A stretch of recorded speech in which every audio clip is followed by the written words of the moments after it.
Okay.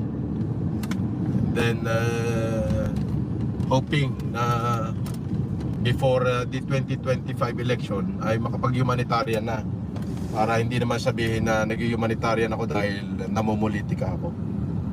At nga pala, yung mga OFW natin dyan sa Seafarers Hub, may sorpresa kami sa inyo ni OWA Admin Arnel Ignacio. Okay?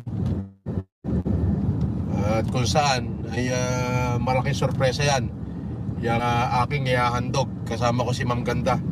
O tsaka syempre kasama ko dyan ang Semay de Esperanza Foundation, yung palangga ko, si Chili Tita. Okay.